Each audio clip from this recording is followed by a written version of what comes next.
Excelente, queridos alumnos, Dios los bendiga. Me da mucho gusto saludarles en esta noche. Y bueno, vamos a empezar con la clase del día de hoy de Introducción Bíblica, segunda parte. Me da mucho gusto saludarles a todos y cada uno de ustedes. Saludamos también a la hermana Raquel Chavarría. Y bueno, vamos rápido, hermanos, con la introducción. Vamos a ver, por ejemplo, les dejé de tarea que me investigaran por qué los libros apócrifos no formaban parte del canon, ¿ya? Pero vamos a ver primeramente el término apócrifo. Yo ya se los di en sus apuntes, pero lo voy a leer aquí. Usted puede leer en sus apuntes. Primeramente, el término apócrifo designa un grupo de libros que fueron escritos después de los libros canónicos, entre el año 200 antes de Cristo y 100 después de Cristo. Entonces, el periodo de tiempo, queridos alumnos, en el que se escribieron estos libros apócrifos fue 200 antes de Cristo y 100 después de Cristo, ¿ok? Ahora, originalmente, ¿qué significa la palabra apócrifo? ¿Verdad? Significó oculto o escondido.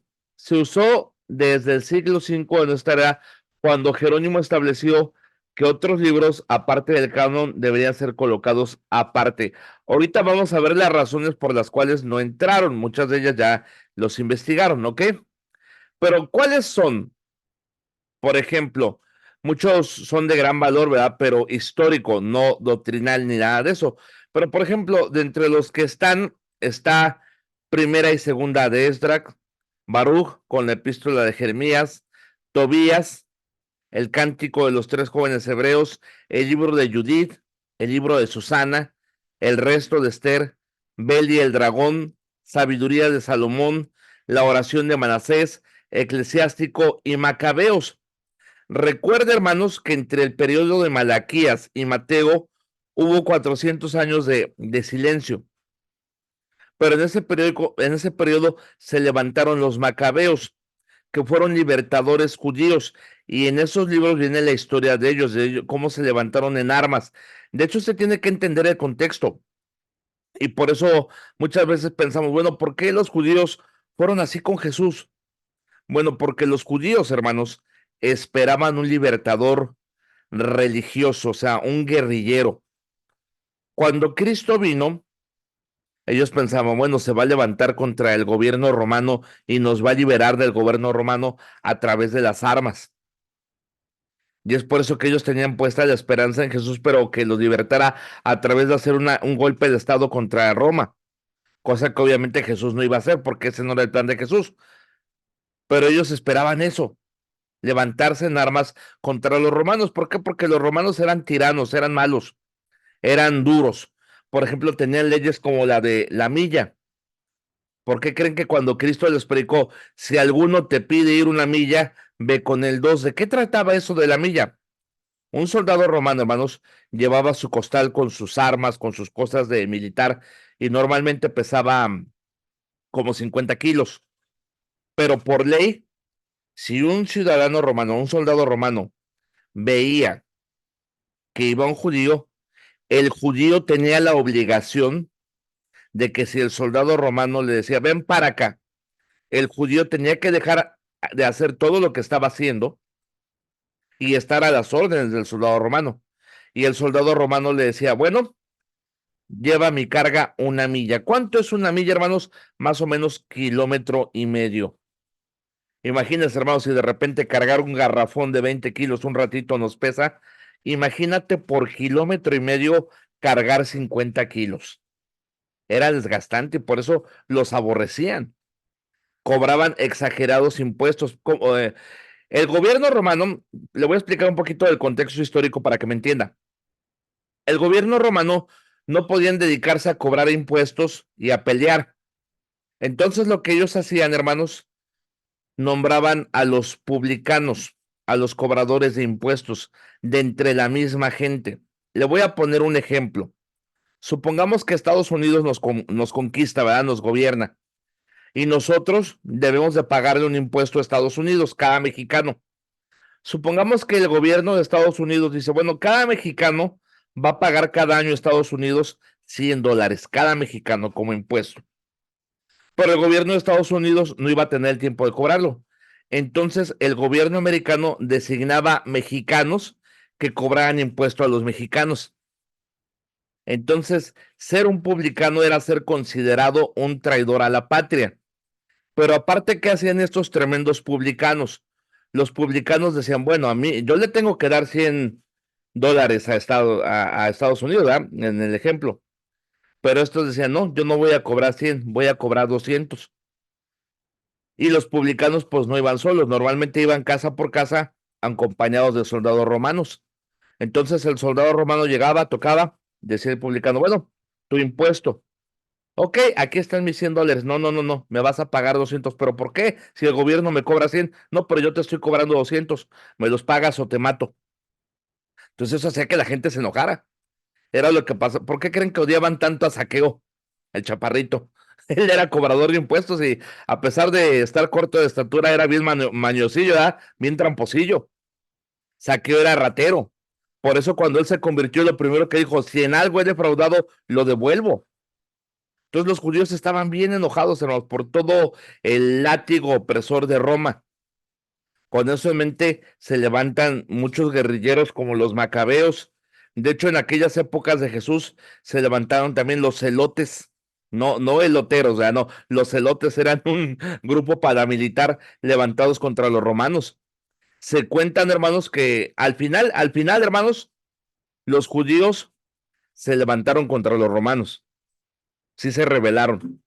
Y en el año 70 después de Cristo, Tito, que en aquel entonces era un comandante, conquista la ciudad de Jerusalén. Y matan tanta gente, hermanos, que dicen que la sangre, hermanos, de la Jerusalén de arriba corría tanto como un río, hermanos, de tanta gente que mataron. Y que la misma sangre iba apagando el fuego de la ciudad. Imagínate cuánta sangre corrió. Pero la mayoría de judíos que sobrevivieron se fueron a un lugar, a una fortaleza. Y ahí, hermanos, prefirieron suicidarse a caer en manos de los romanos. Imagínense qué tremendo el celo, el amor por su nación de los judíos. Estos esperaban que Jesús fuera un libertador político, pero Cristo vino a romper las cadenas espirituales. Entonces, en toda esta clase de libros viene historia judía, que bien nos ayuda a saber más de los usos y costumbres de los judíos, pero pues no, doctrinalmente no están bien. Por ejemplo, en uno de estos libros apócrifos agarran la doctrina de el purgatorio. Si usted no fue católico, le voy a explicar un poquito del purgatorio. El purgatorio, y de hecho el Papa Juan Pablo dijo que no existía, pero los católicos creen muchos aún en el purgatorio. ¿Qué es el purgatorio?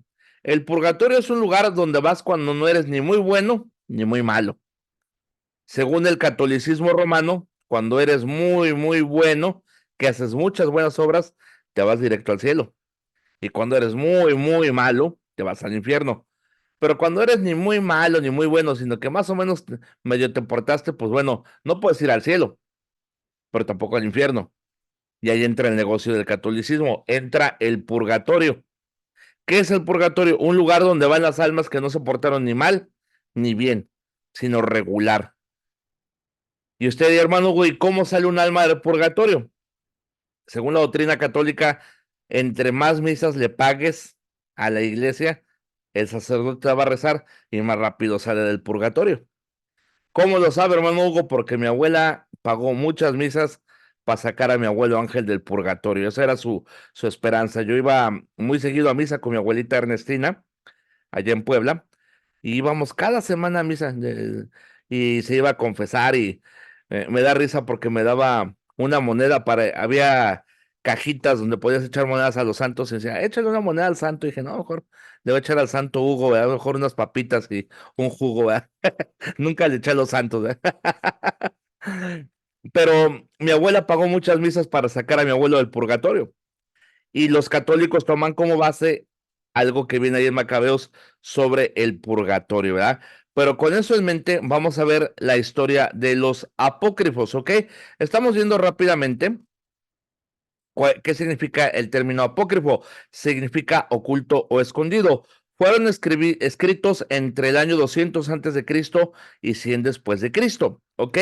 Los libros apócrifos, algunos son Primera y Segunda de Esdras, Baruch, Tobías, Judith, Susana, Esther, Bel y el dragón, la sabiduría de Salomón, Eclesiástico, la oración de Manasés y Macabeos. Ahora, ¿cuál es la historia de los apócrifos?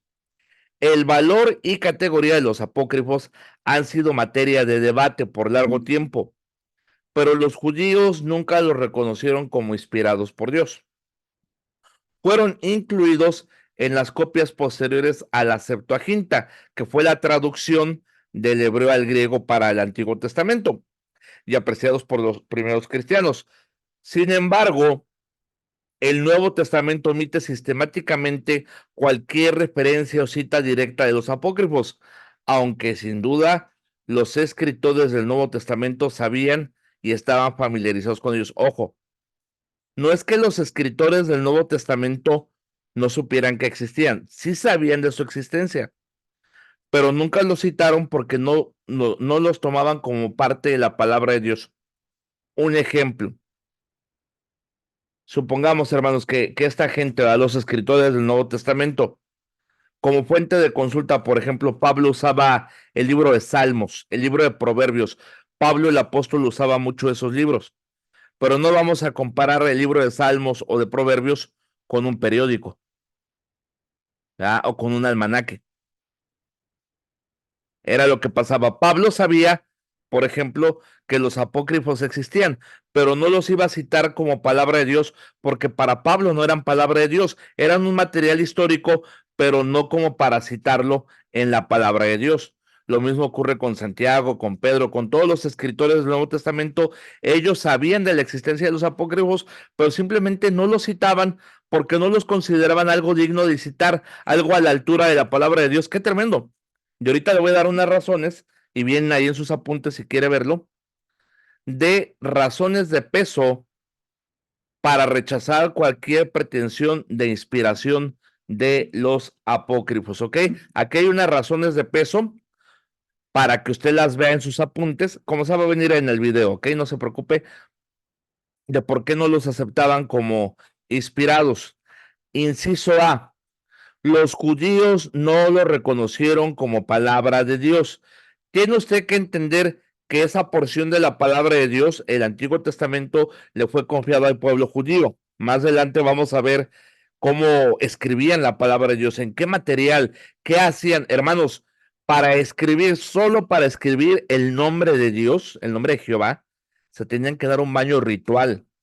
Serán bien celosos de escribir la palabra de Dios. O sea, por eso dice la palabra de Dios, tenemos la palabra profética más segura, porque eran celosos, ni una coma ni una tilde, estaban constantemente checando la palabra de Dios. Fue un encargo de Dios a su pueblo.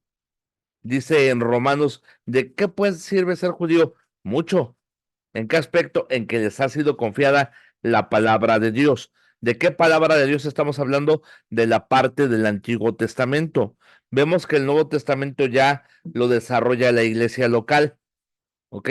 Por ejemplo, estaba viendo en la mañana un texto, estaba leyendo la Biblia, de los cristianos de Berea, que eran más nobles que los de Tesalónica, porque los de Tesalónica, pues, ahí, más o menos, pero los de Berea escudriñaban las escrituras, y es algo que usted debe de hacer. Usted no debe irse con esto que yo le estoy diciendo. O sea, no debe sentarse, no, pues sí, no, sí, no. Debe checar con la Biblia si lo que le estoy enseñando es verdad, porque por eso mucha gente se deja engañar. Por eso hay mucha gente que ahorita ha agarrado doctrinas perversas, malas, que se disfrazan de cristianismo, pero es como veneno. Por ejemplo, cuando hay un ratón, ¿verdad? De repente ponemos veneno, pero obviamente si usted le pone el veneno como tal al ratón, no le va a llamar la atención. Y si usted ha tenido ratones en casa, de repente sabe que al ratón le pone veneno en forma de churritos, o hay unos que parecen dulces. Hay un veneno de ratón que parece un dulce azul, que si un niño la agarra se lo come y se muere. Es bien peligroso eso. O hasta el veneno tiene forma de churritos. Y así es la falsa doctrina. Tenga cuidado con lo que ve.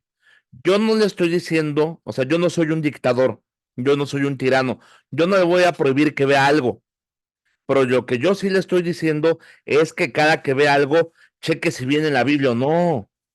Por ejemplo, hay predicadores calvinistas muy famosos, Paul Washer, Shugel Michelin, y yo veo que hay cristianos, aún bautistas, que comparten de ellos. Pero ¿sabías que ellos, por ejemplo, creen que Cristo no murió por todos?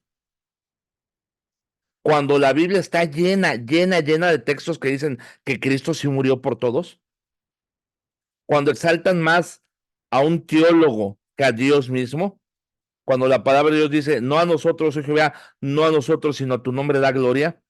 Entonces yo no le estoy prohibiendo que vea algo, usted puede ver lo que quiera, pero debe tener el criterio de analizar a la luz de la palabra de Dios si lo que le están enseñando es correcto o no, porque por eso muchos se desvían de la doctrina.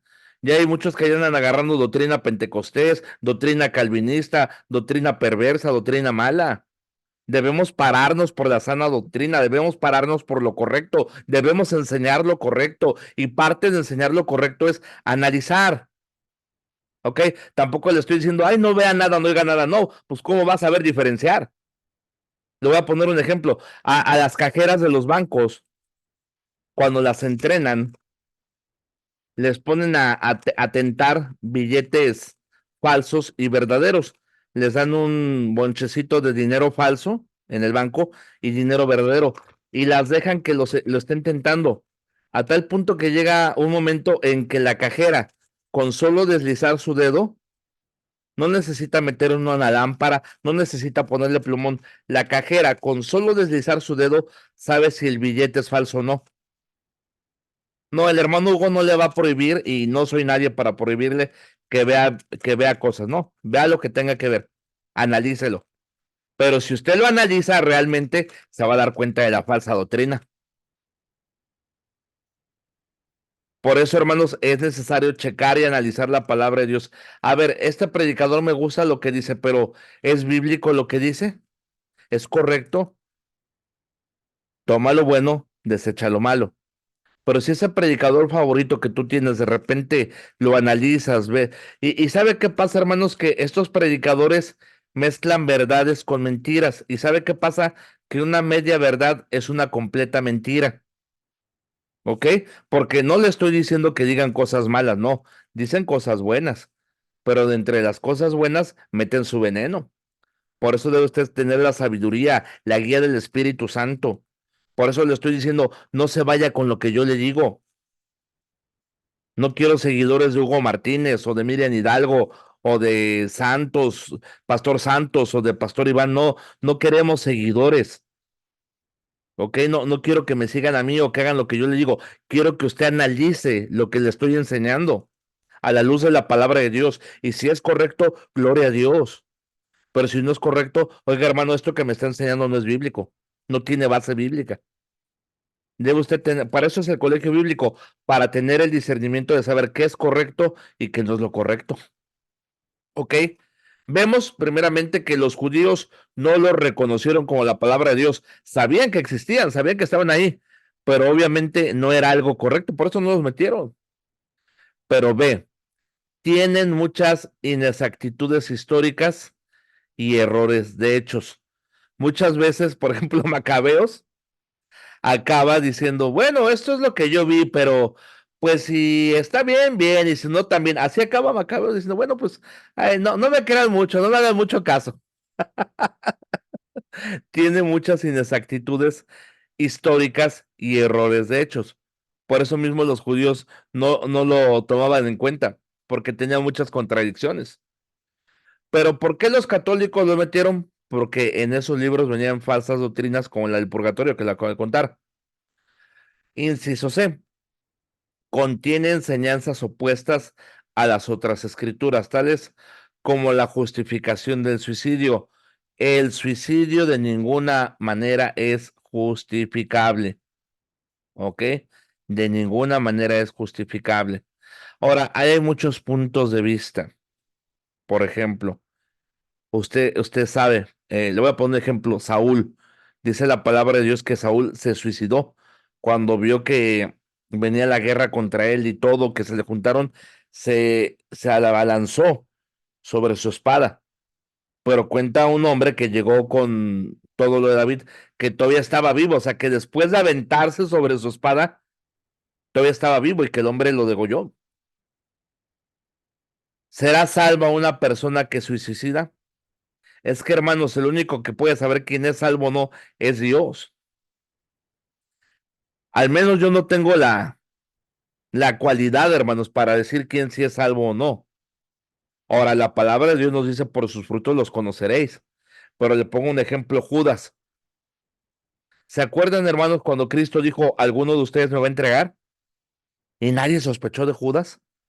Y que cuando Judas salió, todos pensaban que iba a ser una buena obra. Las apariencias engañan.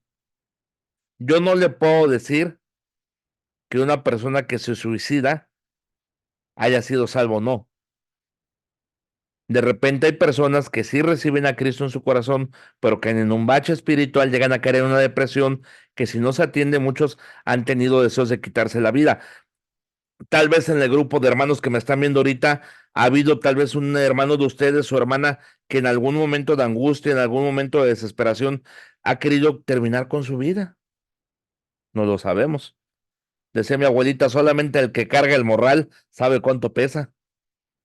Y tal vez usted que me está viendo lo ha pensado. En un grupo tan grande de gente que me está viendo, tal vez más de uno ha pensado quitarse la vida. ¿Qué le queda a entender? Nosotros, hay muchos pastores que se paran, yo dudo de tu salvación. No, discúlpame. Yo no puedo decir eso de nadie. No soy Dios. Mi deber es predicar el evangelio. Si la gente quiere gloria a Dios, pero el único lugar, ojo, anote esto, esto es bien importante. El único lugar donde realmente vamos a ver si una persona era salva o no es allá en la gloria. Y allá en la gloria nos vamos a encontrar con muchas sorpresas. Gente que pensábamos que. Imagínate nomás la cara de mucha gente cuando llegó al cielo y vio a Lot. Oye, ¿no era el que vivía en Sodoma, en medio de los homosexuales? Que hasta les decía hermanos. ¿Cómo está aquí en el cielo? Por la pura gracia de Dios. Estaba viendo un video a ver si lo puedo encontrar para mandárselo de cuando llegó el ladrón en la cruz. Que los ángeles le preguntaron, ¿conoces la doctrina de la justificación por fe? No, no la conozco. ¿Te bautizaste? No, no me bauticé. ¿Fuiste a la iglesia? No, no fui a la iglesia. ¿Y luego cómo llegaste aquí? Y el ladrón le dijo, el hombre que estaba en medio de la cruz dijo que yo podía venir. Creí en él y aquí estoy. Gloria a Dios. Cuando lleguemos al cielo va a haber muchas sorpresas. Gente que no esperabas que fuera a ir, va a estar ahí. Y gente que, ay, que muchos, hasta pastores, no van a estar ahí, con título de pastor. Las apariencias engañan, las apariencias engañan. El único lugar donde usted y yo vamos a saber quién sí era o no era salvo es la presencia de Dios. De ahí en fuera son puras especulaciones. Y yo no sé usted, pero dijo Cristo que el que esté libre de pecado, que tire la primera piedra. Yo por mal, que era una persona, nunca diría, dudo que sea salvo. No puedo, porque el Señor nos manda a no juzgar para no ser juzgados. Ojo, eso no quiere decir que si una persona anda mal y anda afectando a la iglesia, no se le corrija, se le debe corregir.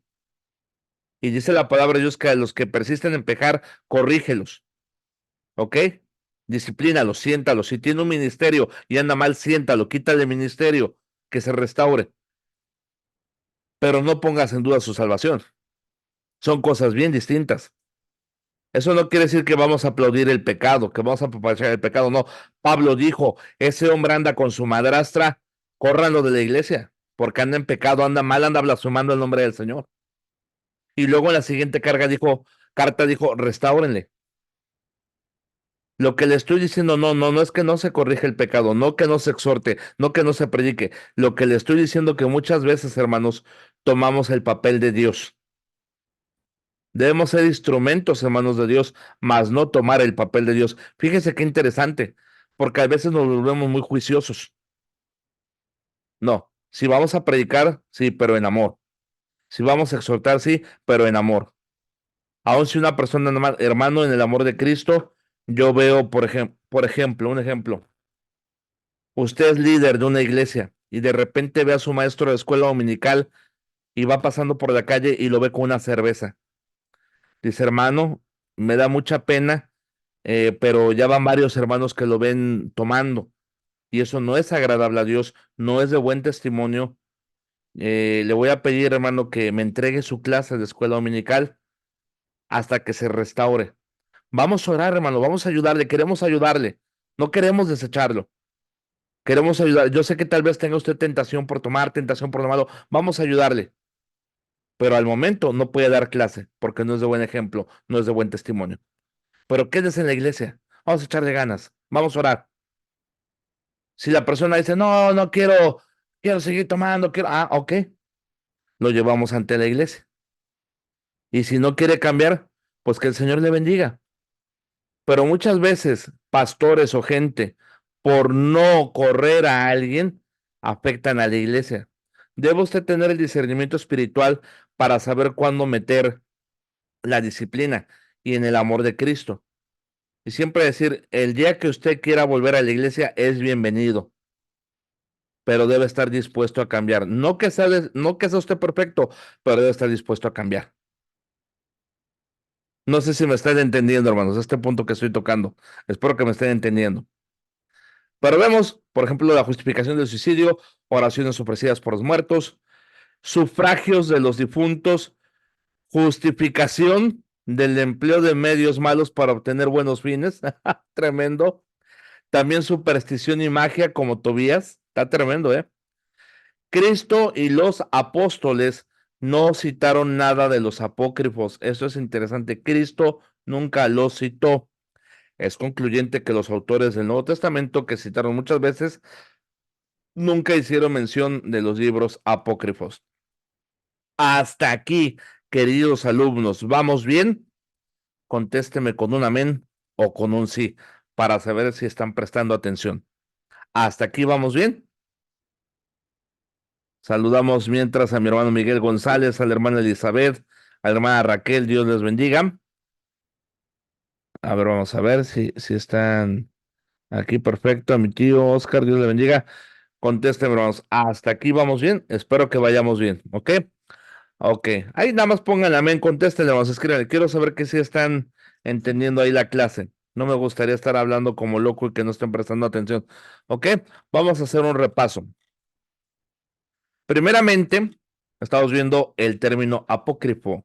Designa un grupo de libros que fueron escritos entre el 200 antes de Cristo y el 100 después de Cristo. Apócrifo significa oculto o escondido. Le voy a dar algunos de los apócrifos: Esdras, Tobías, Judith, Susana, el resto de Esther, Beli el dragón, Sabiduría de Salomón, Manasés, Eclesiástico y Macabeos. Ok, los judíos nunca los reconocieron como libros bíblicos. ¿Qué razones de peso hay, hermano Hugo, para rechazar cualquier inspiración? Los judíos no lo reconocieron como palabra de Dios, tiene muchas inexactitudes históricas y errores de hechos, contiene enseñanzas opuestas como la justificación del suicidio, que no es justificable, oraciones ofrecidas por los muertos, métodos malos para obtener fines buenos, Eclesiástico y Judith, superstición y magia, Tobías, y Cristo y los apóstoles nunca los citaron, ¿ok? Ahora, para darle vuelta a esto, hermanos, porque ya mero terminamos, vamos a ver los pseudoepígrafos. ¿Qué diferencia hay entre el apócrifo y el pseudoepígrafo?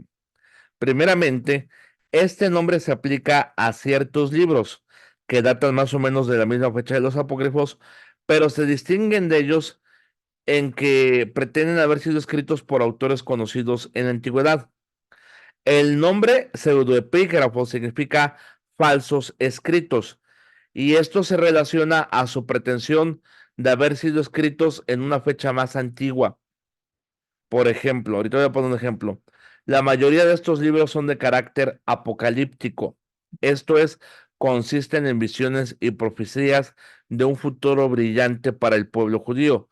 Por esto son llamados a menudo literatura apocalíptica. Tiene usted que entender, como todo hoy en día, que hay, en aquellos tiempos había profetas originales y profetas chafas, ¿verdad? Hay una parte en la Biblia donde Acab y un rey van a salir a guerra y preguntan a los profetas, oigan, salimos y todos, sí, van a ganar. Y de repente el rey, creo que era Josías, dice, ¿habrá aquí algún profeta de Jehová?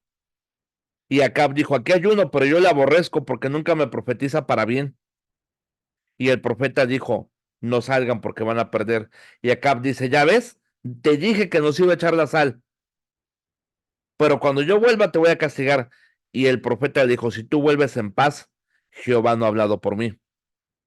Acab sabía que algo malo le iba a pasar y le dijo al rey, mira, tú vístete de rey y yo me disfrazo, mira qué astuto el Acab. Pensaba que no le iba a pasar nada. Y cuando los enemigos vieron que este hombre estaba vestido de rey, todos se fueron contra él. Pero el rey clamó y Dios lo libró. Y dice la palabra de Dios que un hombre tiró a la aventura una flecha a ver qué pega. Y dice que le dio en un lugar imposible que entrara la flecha. Por eso la Biblia dice que entre las junturas. Iba bien con toda la armadura y donde menos esperaba, entró la flecha y lo mató.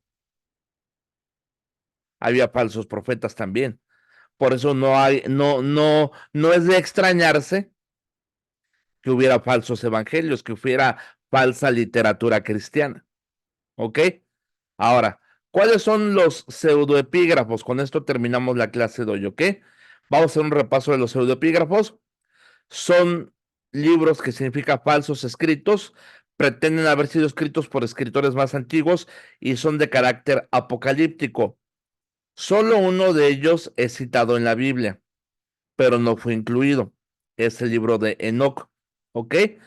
El libro de Enoc citado en Judas 14:16. Los secretos de Enoc, el Apocalipsis de Baruch, la asunción de Moisés, la ascensión de Isaías, el Apocalipsis de Sofonías, el Apocalipsis de Esdras, el testamento de Adán y el testamento de los 12 patriarcas. Así es que bueno, esta fue la segunda clase de introducción bíblica, esperando haya sido bendición. Permítanme tantito, queridos alumnos, ahí está. Y rápidamente quiero dejarles la tarea. ¿Cuál va a ser la tarea, hermano Hugo?